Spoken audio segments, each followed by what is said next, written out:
It's just been a long stream of curiosity and seeing what my hands can do.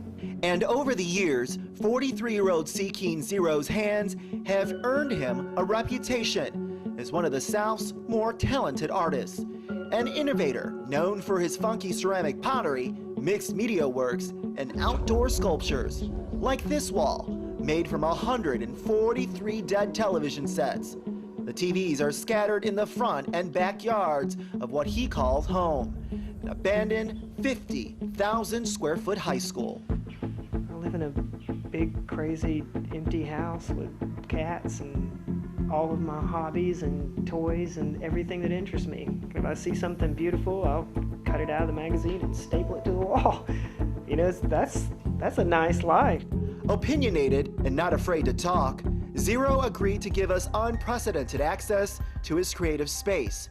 A space so big, we should note, that he's had to cut off power and heat, warming only a few select rooms with a wood-burning stove. If I'm alive, I'm making enough.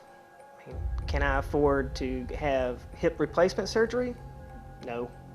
You know, can I afford to have a reliable vehicle? Well, no. It's relative.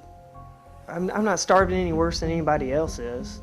Our crews took a stroll through his 9-acre yard. And along the way, you can't help but to notice several outdoor displays, including this one of stuffed teddy bears hanging from trees. Some may see his living arrangement as a bit bizarre, but Zero says he's just living life, unashamed and free of constraints. A life he's thankful for and hopes others will discover. Second guessing, well, it's before Easter, I really shouldn't wear these white shoes. I mean, how ridiculous. I mean, what a dumb limit to put on yourself. But if that makes you happy to have lots of limits and gives you a little cage and it's gold and you clean it and dust it every day, rock on with your little golden cage. That's fine. I don't want to live in a golden cage. You know, a lot of people do. So enjoy it. Those who don't, I'm here to show you how not to. Sometimes the idea is just beauty. Sometimes the idea is remind you of something lovely in nature, like the peanut, a gorgeous thing. The peanut is a very strange looking thing, but there's nothing like it. And we got a word for it, peanut. And so if you put that in your head, peanut, now you've got an idea. This is one of your hundreds of thousands of vocabularies of ideas. Every time I make a piece of art, I'm adding to that vocabulary of ideas. I'm bringing something from the netherworld, something that didn't exist before, or something that similarly existed. Often we, echo each other, artists do, in one way or another. But I'm bringing an idea out to the forefront to give you the concept of the peanut. Now I've got the concept of the peanut in my mind, and I'm always going to be thinking, ooh, that weird looking shell, but if you crack it open, there's good stuff to eat in the inside. That's a little concept, and that's a concept. And this is sort of a concept, but it's an old tired one. It's an old tired concept because we've always been drinking out of vessels. First it's our hands, this gets really old, they're dirty, it doesn't taste good. And then you got this, then you got a stainless steel cup, these are evolutions of the concepts, but the concept is still hold fluid while I sip it at my leisure. So it's an old concept, an old idea, but it's still an idea and it represents a concept. And every time an artist does something really new, whatever that is, they're bringing a new idea to the forefront. Everybody expects to see this coffee mug, Well, there's no way I'm making 10,000 of these. Make your own damn coffee mug. I'll make one or two and I'll sell them for what I can get. But then I'll also make some coupons and I'll make a piece of furniture, make this and that.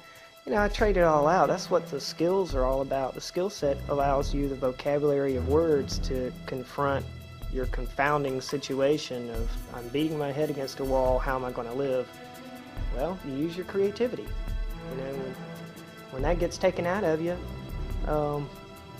you go to school, you learn to do something by rote, and you end up at a factory job, punching widgets. And you're wondering, God, why did God make me? Why am I on earth? To punch widgets? I can't imagine not creating. I can't imagine not wanting to do something. you know. I enjoyed just seeing what I can do. I mean, that's, in a larger sense, isn't that what we're put on the earth for, is to see what we can do?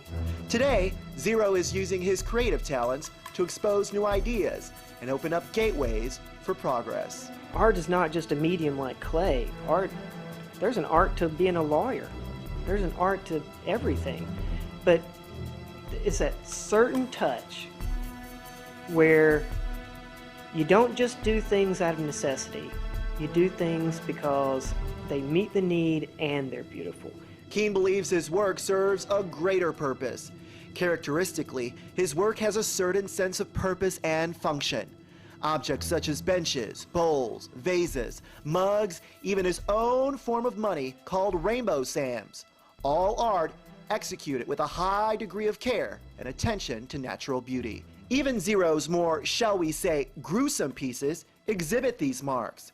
Burnt Cat Icon depicts an actual cat carcass, mounted and covered in day-glow red epoxy. Art is a luxury, but it's more than a luxury. It's also the compost for further ideas, for further evolution of our societies and individuals.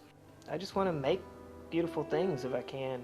I mean, if I'm dead and I left a trail of beautiful things, is that a better life or a worse life than leaving a trail of plastic wrappers, you know? R.A. Miller, loved him to death. He's a great guy. Liked meeting him. He was a cool dude. And I respect him. I sure do. But if in 20 years of painting, you never move beyond cutting up pieces of tin, not even preparing them properly, and slapping house paint on them, that painting is not going to last longer than a coat of house paint lasts. So you've just created something that will last 20 years. It's a more refined type of plastic packaging junk that will end up in the landfill. Sales for his work have been slow, just enough to get by, but Zero says his lifestyle has taught him one very important lesson. The only difference is artists are trained from the get-go to be creative enough to find solutions to problems like poverty. You know, how am I going to eat? Well, somebody wants a piece of pottery. I'll trade you a bowl for enough soup to fill it, you know.